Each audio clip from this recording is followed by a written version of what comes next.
There we go. I've stopped clock watching. I always say that I sit there and stare at the last 2 minutes and they go really slowly. Hello, everyone. Thank you for joining us this afternoon. My name's Helen. I'm COO here at Futurely, and I'm kind of in some weird light, but luckily I won't be doing loads of the talking today. That will be down to my co-hosts, who I will introduce in a second. Tiny bit of housekeeping. My dog's already started barking. We are all working from home, obviously on the back of the fact that the situation we are in, which is what we're discussing. So there will be, if there's background noise, doorbells, husbands, wives, children, all of those things, then we will just roll with it as it goes through.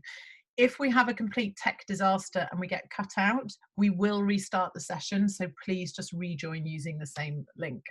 I will be recording this session today and I will be sharing it out with everybody who has joined the session today, but also all those that have registered so that you can then share it with your teams. Or I know there's a lot of accountants on the call today, so I know that you'll be looking to share it out with your recruitment agencies.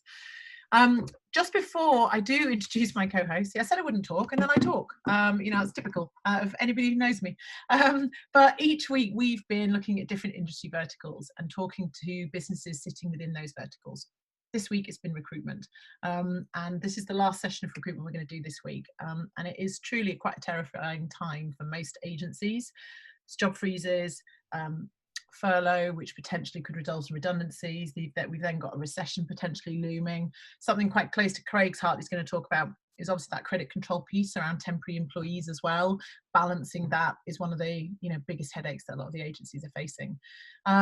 And so I am delighted to be joined by Craig. Craig is actually a very old friend of Futurely. We know him back from the days when he was an accountant running an accounting firm. But he's now put all of those skills and that experience now into driving a recruitment business, which is based in Cardiff, I would like to stress, not according to my marketing, where I think I put it in the northeast. Brilliant geography, but based in Cardiff, Rhino Recruitment. So he is going to be taking us through what they've done as a business, how they're using the numbers to plan and make decisions, what the business looks like today, and then we'll take Craig's view on what it looks like going forward. So without any further ado, I will introduce you to my two co-hosts. First and foremost, I'll come to my co-host, Hannah. Hannah, if you can just explain why we're both on the call. Like we said, in all of these, we do everything together. But as a business, we support small businesses and we support accountants who are supporting small businesses. So I'm coming at it from the small businesses perspective, and Helen runs our accounting side of the business. So very, very passionate about everything. Really lovely to see you, Craig. It's been a very long time. And yeah, without further ado, really, please give yourself an intro, and then the next slide we'll talk about Rhino and it. Sure. Okay. So as you say, we go back quite some way. My background is all accounting. Was in industry for probably 25 years or so, and then had my own accountancy business for probably about 5 or 6 years, right at the point when tech really came into that business, if you like, with the likes of Xero and Crunch boards and other products at that time that made accounting probably a lot more user-friendly and a lot easier for businesses to probably start understanding and using their numbers rather than it being the dark art that it was. So probably up until about 3 or 4 years ago, was doing that, and then changed out of that. Just decided for various reasons it wasn't really for me to be in that practice. So I went into a sort of wider advisory role, and I've been working with Rhino for probably the last couple of years, doing other bits and pieces. I had some recruitment companies when I had the accountancy business, so I got a good understanding of where that was going, different types of agencies, perms and temps and so on. And then sort of found myself playing in this space now, I guess, a little bit with helping other businesses where I can, but predominantly with Rhino at the moment, and working with these guys, which has probably been about the last 18 months, 2 years with Andrew and the rest of the team in there. Okay, brilliant. So tell us a little bit about Rhino then, will you? Yeah, I mean, so Rhino has been on the go for a number of years. Andrew Roberts started the business out there, I don't know, probably a good number of years ago now. It was predominantly a construction agency up until about 12 months ago, 18 months ago now. And the challenges of construction, which we'll come to in more detail, it's a tough industry to be in. It's a busy industry. It's a tough industry to be in. And, all the challenges around that. So we decided sort of last summer to look at how we could diversify out of that. So the business now has IT business, manufacturing, which is all sort of food services and lower end engineering, and also sort of commercial side doing sales, HR, etc., to give us that sort of risk reduction, if you like, in the marketplace, and a split of temps and perms, because working in a blue collar construction market, it can be a bit of a race to the bottom sometimes, and it's not always the best place to be, you know, and trying to differentiate that. So yeah, so that's, I mean, so when did you decide to diversify? How long ago was that? Last summer. So okay. probably about June, and July. Why? Well, I mean, you know, yes, okay, construction was struggling. Yeah, there, but of course, none of what we face now was known. And the challenges are probably the challenges that we faced then have been magnified now, which we can come on to. But as much as anything around risk of the business and portfolio of the business, in terms of having, you know, all the eggs in one basket. Companies at that time, you know, as companies are going bust around you, you know, the recruitment companies at the end of the food chain, however they look at it, you know, they're the last man standing, and, you know, the worker's been paid and so on and so forth. So the debt sits with the agency. Yeah, there's nowhere else to go. So that was really the view, you know, working with Andrew, you know, we made that decision. We identified a couple of people that we could bring in to try and sit. So they came from scratch. Well, one was an existing business that came into the Rhino group, if you like, and the others were pretty much from scratch. But yeah, I mean, it was as much as anything to diversify the risk and create different opportunity. What was 2020 looking like before? Yeah, it was looking all right, Anna. You know, I mean, it's like everyone, a crystal ball. Even at the start of the year, you know, I've spent my life looking at sales forecasts and not, you know, and how realistic they are.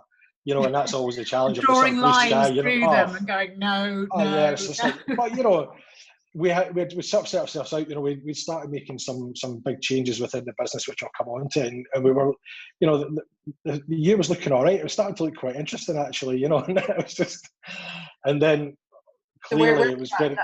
Key numbers, the staff, the offices, the jobs, the placements. Yeah, I mean, we were sitting at the moment, I mean, there's probably about, I think there was about 15, 16 people across the four sectors in there at that time. You know, the manufacturing, the IT, and the sort of commercial side just going along as they were doing, with good, you know, consistent numbers in perms. You know, we've got some good clients in there that we were getting, you know, they were hiring as normal, if you like. The construction side, you know, it was a harsher out the winter, to be honest with you, but it was starting to come back quite well. You know, it was lifting nicely out of January. You know, January was quite tough across all industry. February was much better, and going into the sort of end of February, coming into the beginning of March, the numbers were looking great. You know, and we're just starting to see that curve go up. Yeah. And then all of a sudden, construction in particular went off a cliff. Yeah. So let's stopped overnight. Just before I forgot to say at the beginning, actually, Q&A. So we are not going to, on the back of me reading a LinkedIn post 2 days ago, I've changed the way that we do Q&As. We want questions throughout rather than saving them for the end. So if you use the chat box, so down at the bottom, there is a chat box, you'll see chat. If you just type any of your questions into there, it means that we can field them as we go on. And it can be very related to that particular moment rather than having to wait till the end of the session. It ensures that we kind of all engage throughout. So sorry, I just suddenly thought I'd forgotten to tell you that bit. Let's go back though to this. And I guess when it all started to kind of tip over, what were the early indications that you saw? You know, if you think back to, I mean, it doesn't seem that long ago, but it also seems a lifetime ago, you know, 8-10 weeks ago, as to what was actually going on. The biggest problem that we faced in construction was the uncertainty of the rules as to what was actually happening, because I'd been away, actually, I was getting fortunate, I just got away just right before the lockdown, but at that point, we're like, you know, everything was okay, up sort of within about 2 or 3 days. There was that uncertainty of, are guys allowed out on sites? What's actually happening? Are we allowed construction? Are they, you know, is that key work or is it not? And so on and so forth. And, you know, because these construction workers clearly can't work at home. So there was a bit of debate over about a week or 10 days as to right across the industry, you know, that as to where people were going to be going. And then just clearly within, you know, as people pulled back from that within a week, everything just pretty much came to a standstill in that respect, you know, and there was you know, very little going on because, you know, we had some workers out still ongoing in different types of roles, but wasn't the government ruling that construction sites eventually they said they should keep going, or was it? No, they weren't. I mean, I think the challenge and it's then sort of been confounded as well as it comes back up in terms of the PPE and everything else like that, because the rules around a lot of it's changing. I mean, and then we're impacted thirdly by working in different jurisdictions between Wales and England and Scotland. I've got different jurisdictions just now as well in terms of that.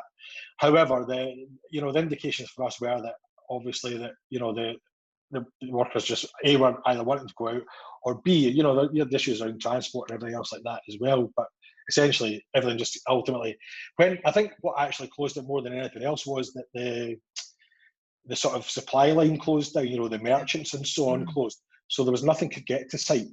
So it became more, that was actually probably the bigger driver than anything else. That was, for us, what shut a lot of sites whereby they couldn't get goods onto site to work.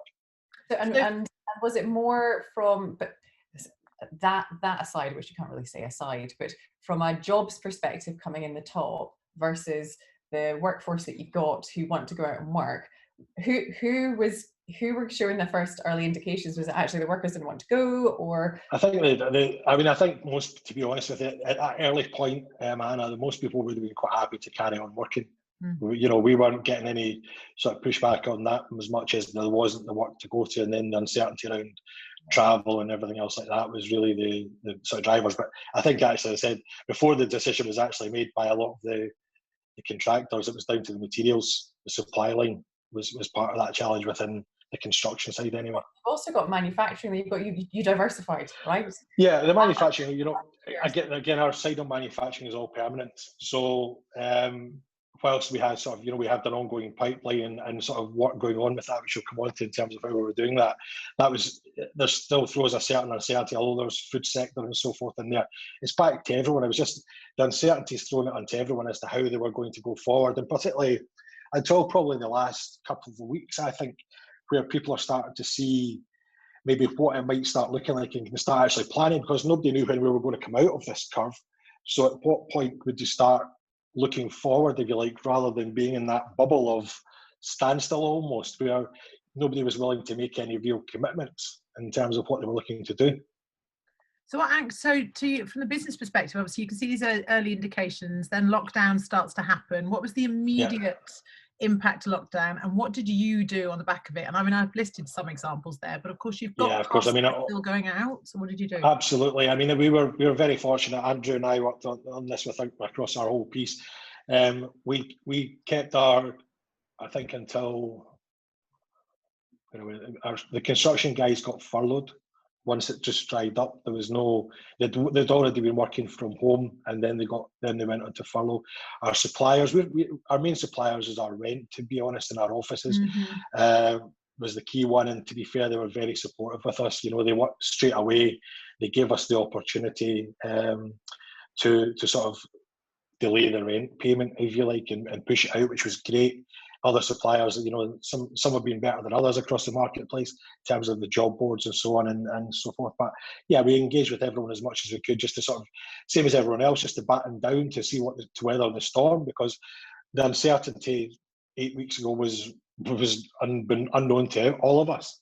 You know, it's only, as I say, in the last couple of weeks we've had not the confidence, but the sort of a bit more vision as to what's happening. And again, we're stuck in the curve behind the English ruling, if you like, that Wales in particular, where a lot of the work for Rhino is based, it's still in that, behind that curve by 2 or 3 weeks. But at least by seeing what's happening in everyone else, it's given us a bit more insight, and for the work that we have got in England that's started again, you know, as well. And so we are seeing that movement. But during that time, the initial point for everyone, the same as everyone, was just batten down the hatches and see, you know, make sure that we can work out what we need to do coming out of the other side. What did you do about like outstanding invoices? And I know that this is going to be a thread that we talk about throughout, and I know that it comes into the plan going forward, but obviously you've got all your temp workers that you've paid, you've got those invoices sitting there, and then you've suddenly got lockdown where people are not paying invoices. What were you doing at this point about those? Panicking. I was genuinely. There's the honesty. I was concerned. I'm not going to lie. You know, I mean, I'm back to what I've said about that. The construction sector was where those invoices were sitting stormily, and I'm not going to. You know, there was a massive concern. You know, we spoke about it at length. Andrew and myself was like, you know, what if nobody pays? And whilst we use invoice funding in the business, it gives a bit of leeway. But the concern was that things would go to an aged position. To be quite honest about it, I've been staggered how much we have been paid, and you know, I'm beyond surprised, if I'm honest with you, because I thought we'd have a lot of battles. But Andrew in particular has done a lot of work, you know, because he's in relations with these guys and that to get cash. But even without that, with our own credit control processes, etc., money's been coming in on a fairly, and I'm surprised by that, I have to say. And, you know, I think there's that sort of helped on that side, because it's allowed us to sort of get our book down to where, you know, keep it in line with where it should be. I am going to ask you, I'm going to save a question that is related to this for when we talk about what you're going to do next, but whether or not your credit control process has changed, you know, because now you've had that shock moment of, because it's always the big challenge why a lot of agencies don't go into temp recruitment, because of that risk that you've got in terms of the payroll. Absolutely. So we'll hold that question, but I would like you to be able to answer it. For the non-recruiters, of which Helen's background is recruitment as well, what's the risk with the temp side of things? The risk is that obviously we're you know, if the simple process is Joe Blogs goes out for work for 40 hours, timesheet signed, we pay Joe Blogs his wages at the agency. That is then, we'll then factor, you know, we have to factor that obviously based on the time scale, because Joe Blogs get paid next week and we might not get paid for 30 days. The risk is that we don't get paid, and that's the blunt part of it. And if we don't get paid, then we've already paid Joe Blogs, so we're out by the debt. They keep working. This is the danger. Well, that's you right. don't notice that you don't get paid, and then they've already done another month, and so it can really. Well, that's right. You know, and the challenge and the reality is, you know, there's, you know, it's in some cases it's quite a dirty market, Hannah, whereby there's, you know, there's a lot.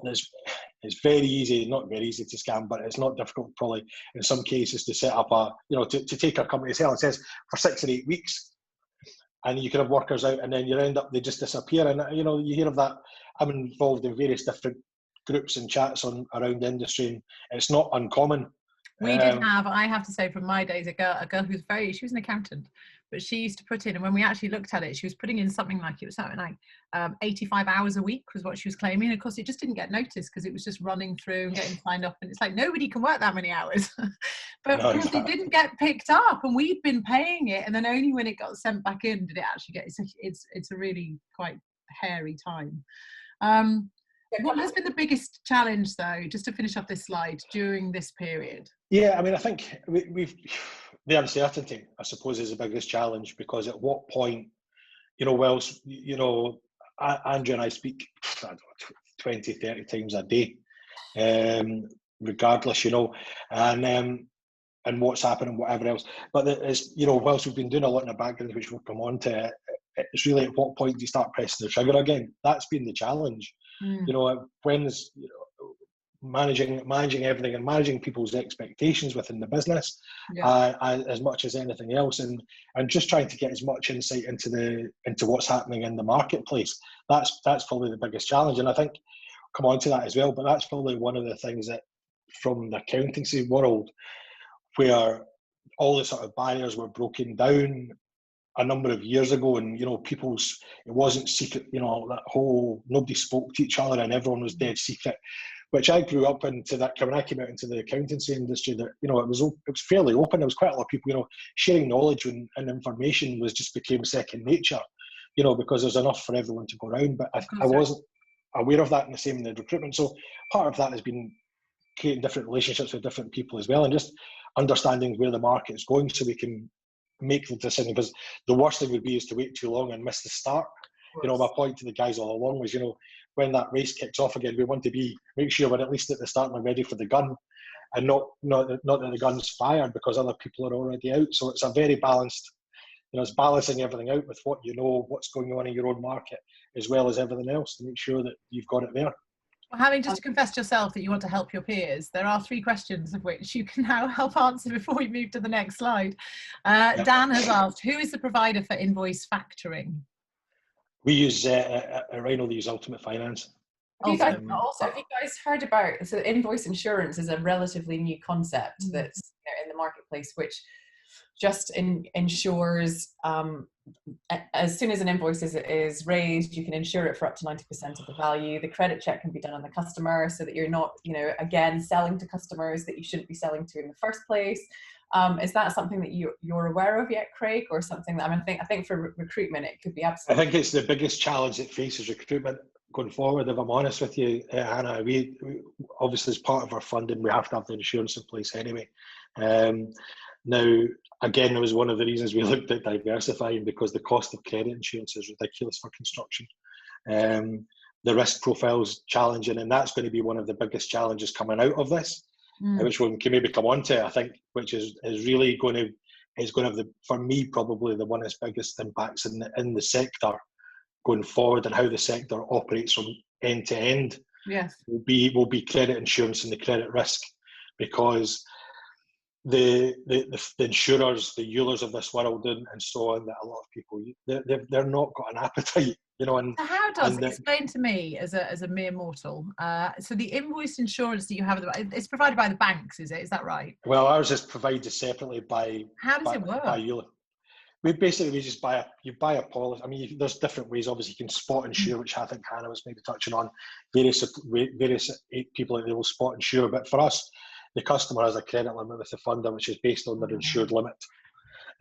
So that's set at whatever, you know, you get a discretion limit up to a certain amount, and then anything after that, you have to get it insured. You know, there has to be proof of insurance with Euler before we can trade. So it might be 20 grand, 30 grand, whatever, 50 grand, whatever you're looking for.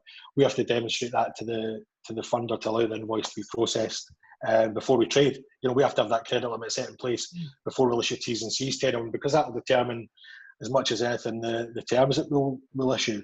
Yeah, of course. Because if somebody doesn't have enough credit for 30 days, we can maybe still do business, but on 7 or 14. But the point of the credit insurance, we might say, well, we might go to Euler and ask for, I don't know, 50,000 for somebody. We don't know what risk Euler's sitting with that customer already, is point A. So we might say, well, you know, it's such and such a company with a huge limit, but they might be 90% exposed on that limit already to other businesses. We don't know. Yeah. And also the risk that's coming out of this period as well is that for those that haven't paid their invoices, these late payments have to be reported to the credit insurer. So people's profiles will inadvertently be impacted anyway with late payment profiling going on there. And that's going to probably take a bit of time to unwind, but B, if it's genuine, then it's going to reduce limits down as well. You know, so we're seeing it just now that people you would expect to maybe get good limits with, they're being restricted. And, you know, that's going to be a challenge for some. And again, you know, I'll come on to it. We looked at another new sector in the last couple of weeks, and the limits are completely different because it's a profile difference. Well, funny enough, Joe has just said, have you experienced credit limits removed in other sectors? So I guess if you have seen it, are there any specific sectors you can reference? Construction is going to be harsh. I mean, it's hard, as I said already, and I can't go away, but it's a tough sector in terms of limits, and the different groups that I'm involved in, everyone's still seeing challenges. You know, where you think you would get good limits for people, they're not necessarily there, and that's going to be restricted. But to my point on the change from the back, you know, and the whole over thing of the agency not being the bank, is that we're going to have to push these terms back out to people. It's as simple as that. And if we have to use third-party insurers and it costs even more, or extra insurance with Euler or whatever, then these margins have to go back out to the customer. They can't be held by the agencies. You know, it's not practical. It's not realistic. So, but then in other sectors, to pick up on the question that I looked at, we're looking at a driving desk now. We brought somebody in to do that. He gave me 15, 20 customers to look at as potential clients for him that he's dealt with in the past. And 18 of them had limits of at least 20, 30,000 each. So the risk profiles are very different in different sectors. And that's hence the reason we're, you know, diversifying out of construction. Although construction is our you know, our backbone, and will always be there. We'd be naive to keep all our eggs in that basket. Of course. I think it probably leads us quite nicely. I'm conscious of time as well. We do try and keep these to 45 minutes, but we always go to an hour. So everybody on the call, that just, you know, we'll try and keep to time as best we possibly can. Do keep the questions coming in, everyone. They're great. Look, let's just talk financials for a minute. You know, that is your background. How often are you playing with those levers, looking at it, putting the new info in, making the decision? Yeah, I mean, obviously I've got everything sort of end to end in there, as you would expect, with Xero and sort of receipt bank at the front, Xero and Futurely at the back end. And yeah, every month we're, you know, as we complete each month, obviously going in the past, we would just be reviewing that, see what it's looking like, see what we can tweak, particularly around margins and everything else like that, because that's obviously the challenging piece in terms of the type of business that comes in. So yeah, it's been hard in this sort of period to do much rather than just look at how we're coming back out of it and what our expectations will be, and managing everyone's expectations of that coming out. What do we realistically think people will get? How quickly is the curve going to go? I think there was talk a couple of weeks ago in construction going open until 9 at night and all weekend, because all these jobs are still not done, and they've missed out some good weather. So there's an opportunity there. Have you modelled, Craig? I mean, what, and is it like, are you now looking weekly? Is it more fluid? Yeah, I mean, I think we're now looking at, as the guys come back in now, what's everyone looking to do, and having our information on a more localised level, so that the individual guys can start seeing a lot more on what their metrics are, because we've just, going into the shutdown, we were putting a new CRM, a new pay and bill and everything else as well in Anna. So it's given us a bit of time to do that, which is great. But it's also just meant our information visibility is much greater right from end to end than it maybe was. So it allows us to see how the numbers will flow through better and model that into looking at our own cash flow and our risk of our own risk profile, which is now much more important than it was. Where we were probably certainly not flippant about it, but we will be much more conscious of where the cash flow is going to look at the back end, because the sales great on the P&L, but if the money doesn't hit the bank, then it's not good to anyone. So from that, so that part of that, pretty making sure from the front end that we're tightening up on who comes into our system, and making sure that the back end that's flowing through in our cash management is going to be critical in this, absolutely critical. So as we do that, and then modelling the different types, where we're looking at, again, a couple of new sectors coming in potentially, what do they look like? Because they're very different margin models as well. So how does that help, the overall mix of the combined businesses, if you like, as well? So yeah, we're looking, constantly playing about just to see and make sure, because we want to make sure, obviously, that we're putting any investment and any time that we've got there into their best opportunities to come out of this as hard as we can. How are you? Sorry, go on. I was just going to ask about the government schemes. Obviously, you mentioned furlough. You have staff on furlough today. Have you used any of the other? Obviously, the VAT. We've had obviously the VAT. Yeah, we've used grants. We were fortunate enough. The rates grant, so that was allowing us to sort of offset our rent in the initial period, and when that's coming, that allows us to sort of support that rent, if you like. And then the Welsh Government, there was a grant from the Welsh Government, £5,000 or something like that. So there's not been, although the bounce back stuff and that is in the background at the moment, we haven't pushed the button on that. We're waiting to see where we sort of sit and how quickly we come out of it, because although it's not something that'll probably go away in the next month or 2 months, so I think if we can get through it, we'll do it. If not, then it's something we can obviously look at going forward. Yeah, I mean, that's the thing. I mean, one of our other webinars, the hospitality one, that because it's such a reasonable, particularly the bounce back, even if you just give back at the term, you've got the well, that's right. Yeah, exactly. What's up. And I think, certainly the grants in the hospitality sector, they've been massively impacted. I've got a background there as well, and they have to, they've hopefully reasonably well supported in that. But yes, I think it's just, it's been looking at everything and trying to just decide the best part, what will we doing and which order everything will be done, if you like, to get us ready to come back out of the race when it starts, which has started now, to be fair. Sorry, I was just going to say, if there's anybody watching today who's not been used to doing financial modelling or doing forecasts, what would be the basics that you would say, listen, do this first? Yeah, I think have the facts. I think that's always back to what I was saying about blue sky sales. If you were a third party doing somebody's forecasting, I'm quite fortunate, I suppose, that I'm involved in that business on a daily basis. So I know what goes on and I understand it, and I know the people. So that makes it a lot better, because I can have a bit of a view on some numbers that might come in. I think you're very much at risk of a third party doing it. You don't know the business or know the market or the people, getting fed a blue sky number that then potentially, I've seen it in the past, people's expectations are up here, the reality is somewhat different, and then the accountant gets the blame for a terrible forecast. But it's only based on the information that they've been given, and if they don't have the knowledge to push back on that, then it becomes quite a challenge. And if you work across many different sectors as an accountant, you can't be an expert in them all. But that's for me is probably the challenge, because if these numbers are going to banks, if people are looking at not bounce back, but if they're looking at SIBLs and stuff like that, where you've got to put forecasts in, or looking at funders for a bit more support in terms of overdraft and all these other things, the numbers, it's impossible to forecast the numbers right now without a doubt.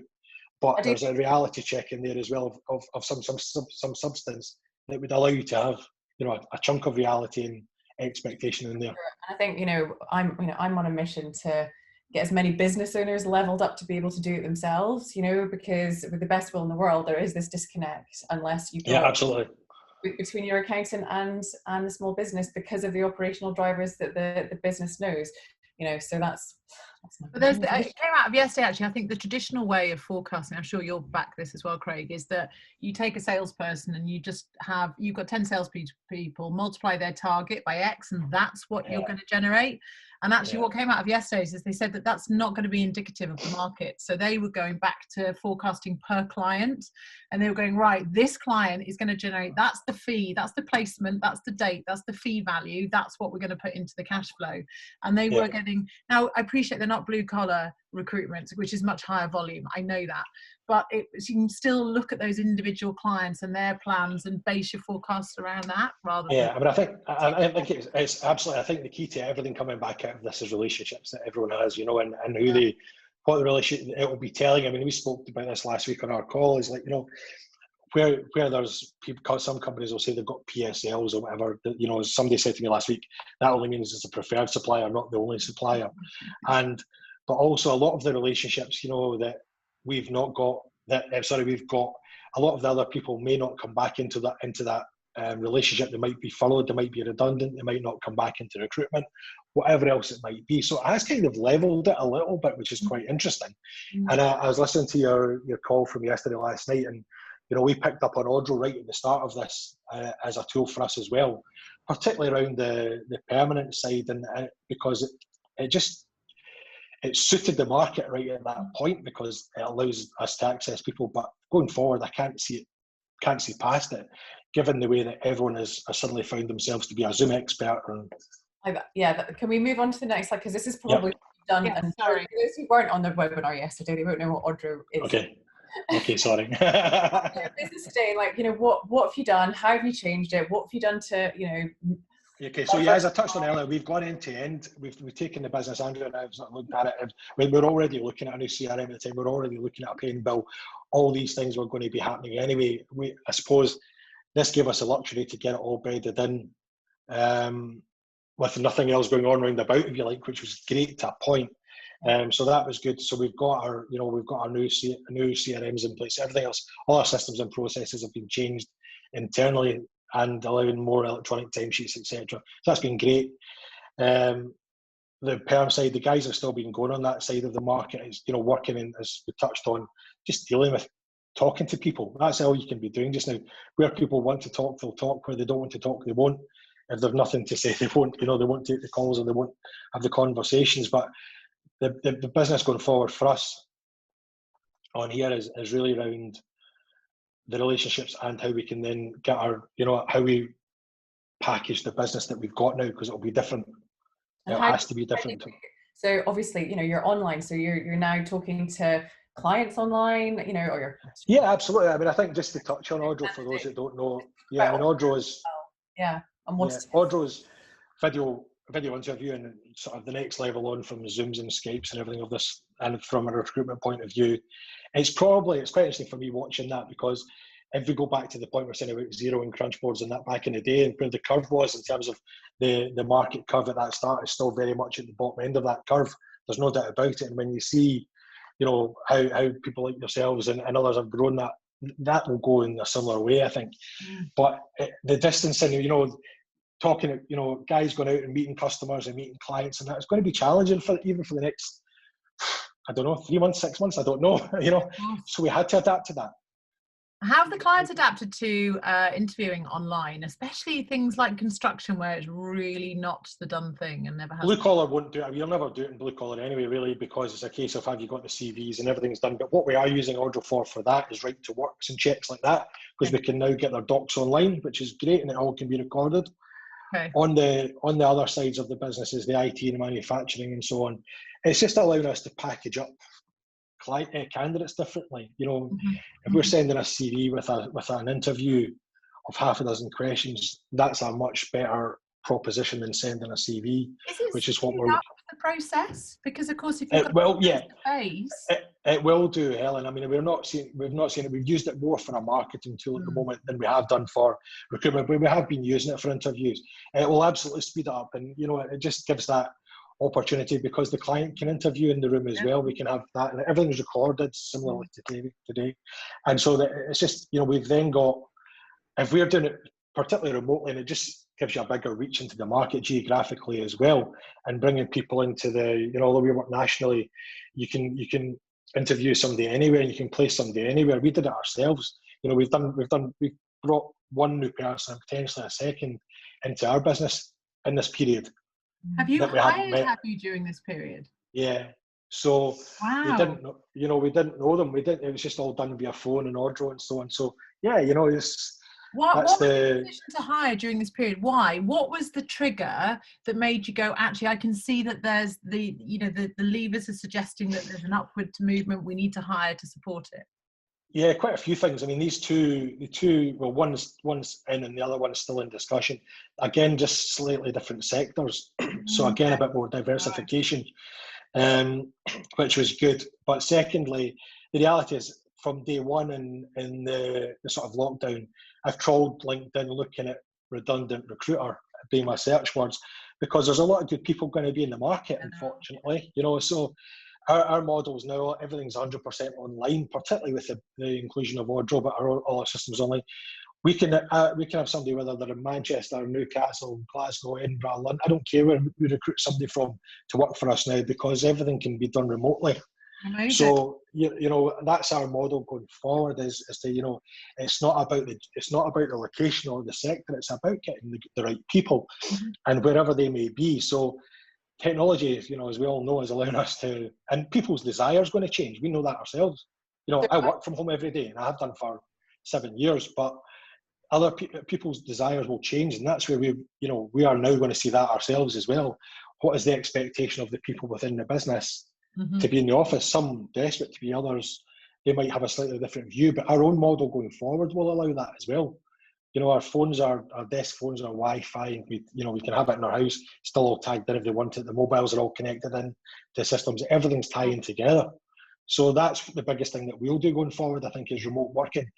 Not necessarily just out of Cardiff or Edinburgh, but anywhere for the right type of people, because the right person's the challenge, not the sector. Equally, it's still uncertain at the moment, and there's still risk. So is it a bold move to hire at this juncture?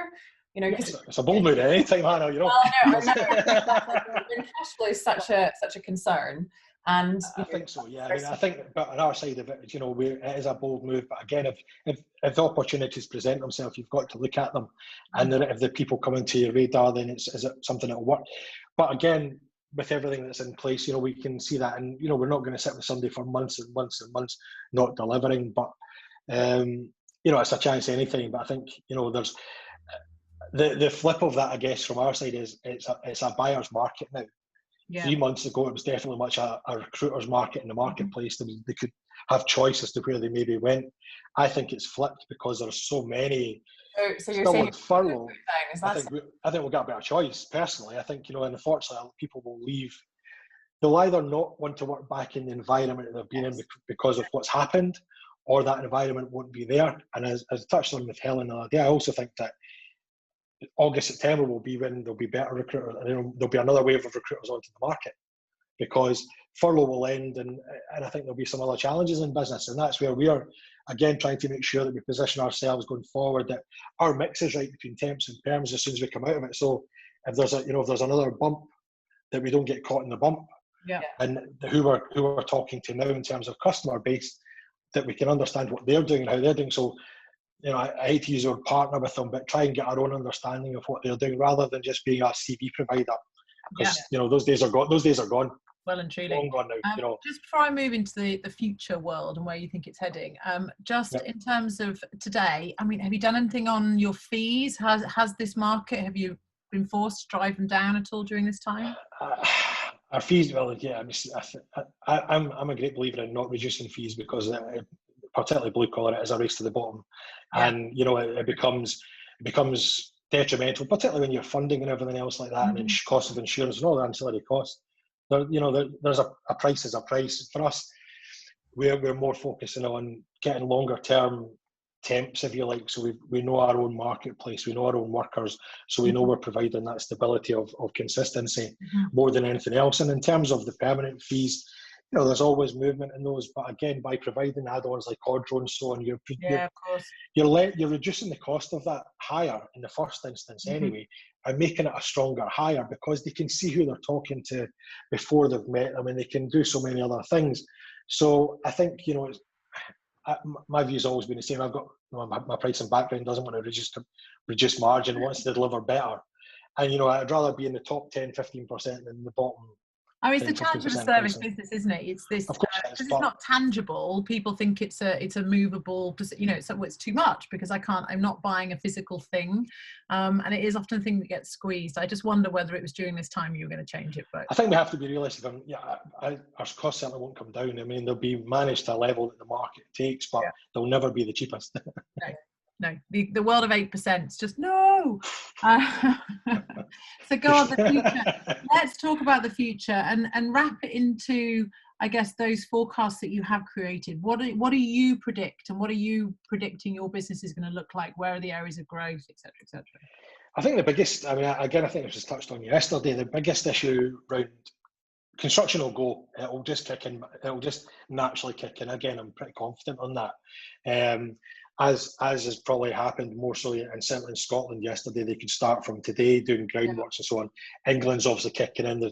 Once everyone gets their head around the transport piece and everything else like that, it'll absolutely go. And a lot of the clients they've got in Wales with the construction side are hiring again already. So we're seeing the pick up on that, and that's not going to change because projects that were ongoing will 90% be finished. So I'm not too worried by that. Our guys, you know, we'll start bringing the guys back in off furlough the start of next week. So that piece I'm not too concerned about. How is the parts that are more interesting is the perm side and people's views on permanent recruitment at the moment. I think, you know, as it was touched on yesterday, the how we package that up, how we can help deliver good quality candidates. But again, I think the contract market will inevitably come in there, you know, and understanding. You've got headcount freezes, it's the only way around it. Well, of course it is, and people, you know, take a chance, not taking a gamble on somebody, but the same as we touched on already, you know, any new hires a gamble, but if somebody's on a contract and they're in for a 2 or 3 month or 2 month window, there's an opportunity for people to see what they're like and reduce the risk. They're not committed to you know, the sort of, although they're not committed, but they are committed to a salary, if you like. I think we have to look at that market, but also until people see, I mean, we've got jobs just now we can't get people to fill. You know, we've got jobs in engineering jobs that we can't get because nobody wants to move. Yeah. You know, because they might be furloughed, or they might, or they're in a job that they're being paid for. So it's better the devil you know, to a degree. Haven't you not got two big, hairy, scary things looming, which is one, the end of furlough is going to ultimately result in redundancies. We know that. More so in some sectors like hospitality, but I think across the board there will be redundancies, which will naturally mean that employers can fill roles directly and that the applicant market will be very saturated. And then, of course, secondly, you've got the potential recession, which will freeze hiring and it'll go back to 2009. So yeah, to pick up on the first point, there's two views on that. One is, yeah, absolutely, you know, there might be cases in that there's more people applying for jobs than there are, you know, and why would you need an agency? And the second part of that, if you look at the flip end of that, is that the hiring staff that were internally in these companies might not be there any longer either. So they might not have the internal resource to do that.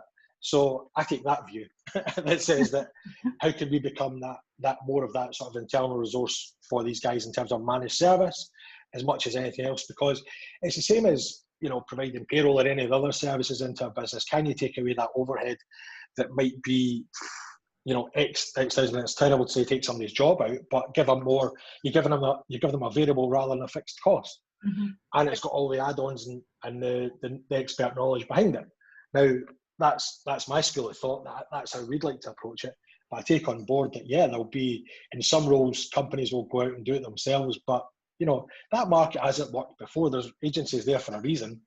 You know, So, you know, we just have, it is unknown, but I think there'll be a mix within there for sure. But the flip of it is there'll be a lot of good candidates on the market, unfortunately, as well. So you think you might move to more of a taking on projects instead, because internal talent acquisition? Yeah, I think that's the opportunity, Hannah. I think the opportunity with, you know, particularly to offer the sort of managed service has to be the way forward, because it ties in better with the companies and the clients, and everyone knows where they're at then, and the relationships are built upon that. But obviously then well, it's just a value proposition. Exactly that. Yeah. So biggest challenge ahead? We probably covered a load of them, but I think we definitely have. It's still the uncertainty. You know, it's still not teary, Helen, I have to say. You know, we're like, oh God. There is no doubt. There's still massive challenges ahead. Is the uncertainty, because, you know, if any of us knew what was going to happen in the next 6 months, we wouldn't be sitting here. Do you know what I mean? We'd be somewhere. But it's, you know, I think what I've enjoyed out of this period, if it sounds a bit perverse, is that I've got myself more involved across the sector with peers across the sector, and it's been very enlightening to sort of chuck yourself into some of these, you know, sort of networks or WhatsApp groups and so on, and just the openness, and people are sharing it and sharing that knowledge, because it's the same old, to pick up on the one earlier, what keeps you awake at night is, if, you know, Andrew and I talk all day every day, you know, Andrew's the CEO of the business, and we're working together every day all day on what we're doing, but we don't have all the answers. Nobody does. So when you're sort of sharing those answers across this, the types of things you guys are doing, you know, it gives you a bit more, okay, everyone else is in the same boat. You know, nobody's got the answer. It's sometimes reassuring, isn't it? One of the questions yesterday was about Brexit, which we thought we'd not needed to talk about for some time, and it was one of those ones. But have you been impacted, you know, with borders, you know, international travel and all those things, or is the market within? So, you know. Yeah, I mean, we've not had any impact. I mean, I know some agencies may have been that I'm aware of, but we've not had any impact, and I don't think, you know, that's kind of been pushed to the back burner right now, hasn't it? Somewhat, I think it. You know, sorry about that next year. Yeah, exactly. I think that's probably about a year away now, isn't it? Let's get through this bump currently. Okie doke, so we're into the and finally, which is a little bit more fun and a little bit more light-hearted, and we're doing okay on time, so there are time for a few more questions if anybody does want to send them through. But I guess these are the big takeaways. That peer-to-peer learning is why we're doing these sessions. It's not about about us selling, and actually we have peer is our community piece that we run alongside our business, which is all of our small businesses can go in there and they can share those ideas. I'll make sure you've all got a link into it when I share a recording of this, because completely agree that that's how we learn, and we will all make it through. So I guess, what is your biggest learning you're willing to share with everybody the past few weeks that maybe they could take away from this? I think from our point of view, my personal has been the peer-to-peer thing, if I'm completely honest with you, because there's a lot of, you know, in a sales environment, more than the accountancy world, in a sales environment, there's a lot more egos.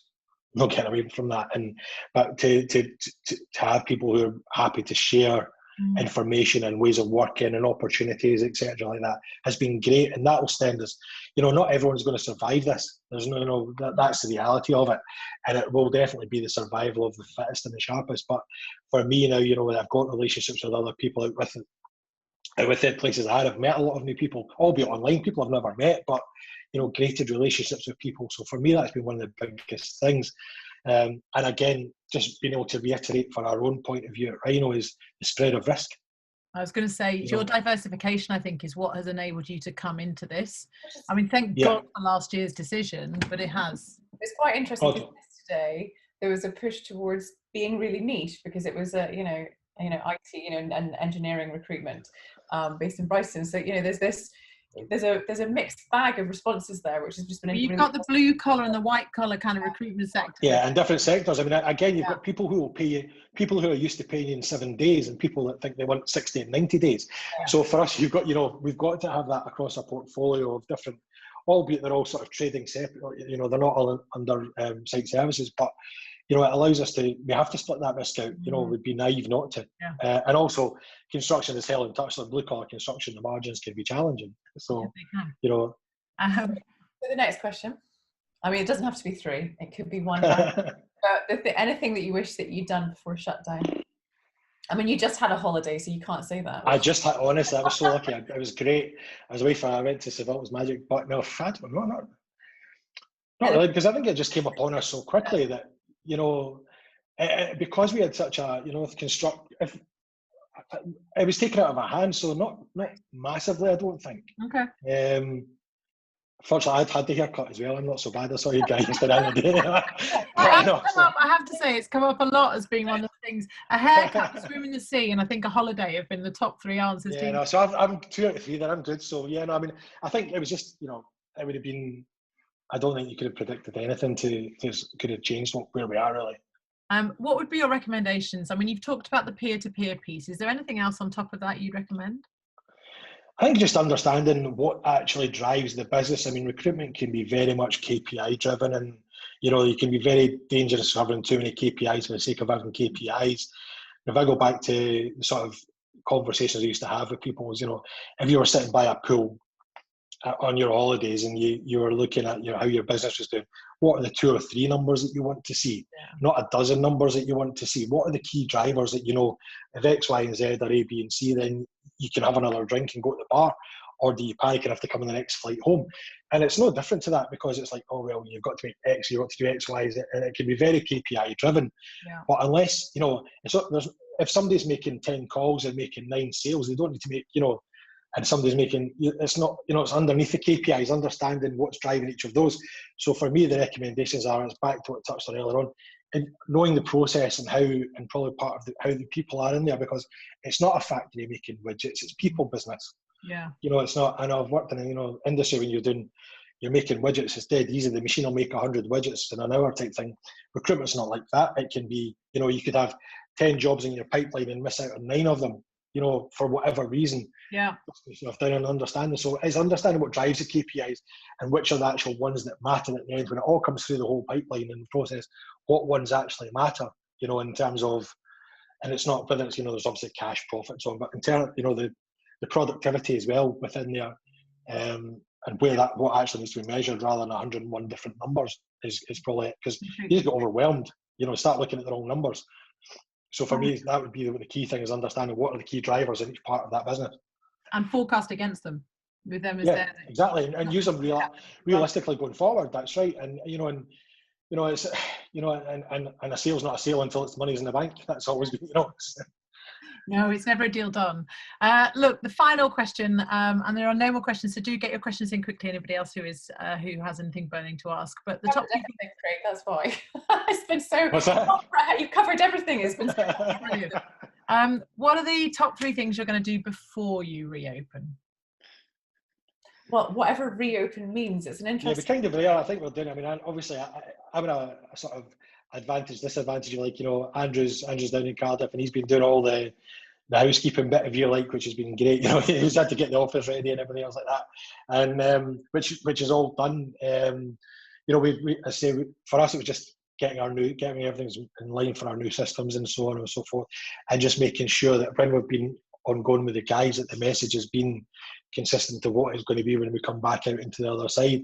Managing the expectation is probably the biggest thing we'll do when we reopen, so that people, you know, our expectation versus individuals' expectation, because, you know, we have to work that together, because we don't know the answer. There's no point in me saying, right, you have to have 20 new hires in the next period of time, because we don't know, you know. And Andrew and I have debated that day in, day out, but until we get a bit more substance and see what everyone else is doing, we can't control our market to that degree. Our market controls us. So we have to accept that, you know, but making sure that we know what our market's doing. And I think that's the key we're doing just now, is the market information, making sure that we've got enough knowledge to hit it running. Do you think the business is going to be better for this? The garbage? Yeah, I think a lot of businesses will be better for it. I think, unfortunately, there's a lot of casualties, as we know, but I think those, back to, you know, if you take the sort of view which we've kind of done, is a massive reset button and a massive levelling, if you like, across the whole country for a lot of businesses, then yeah, those that have taken advantage of it then and are going to come out of it better for it. As a business, we will be stronger for it. I'm pretty confident for everything, you know, we've put in place while we've been down. But yeah, unfortunately, that's not going to be the case for everyone. But I think it will make the awareness for a lot of people around the numbers, and for us, how we can help those people with the numbers part of it. That's the key to it as well. Well, I think that is a lovely positive note to wrap up on. Thank you, Craig, for your time and your honesty. It's just been thoroughly enjoyable and insightful. And thank you to everybody who did join. And I have to say, Craig, every single person who joined, in spite of the sunshine, has remained with us, which is testament to actually the value you did deliver. So thank you to everyone for spending your lunchtime with us. Enjoy your long weekends. Enjoy the sunshine. Craig did very kindly point out that the north is hotter than Brighton today, which is where we are. Yeah. Unbelievable. I know, the world's gone mad. But listen, stay safe, everyone. Enjoy your weekends, and we'll see you soon. Thanks, Ellen. Cheers, Craig. Bye. Bye.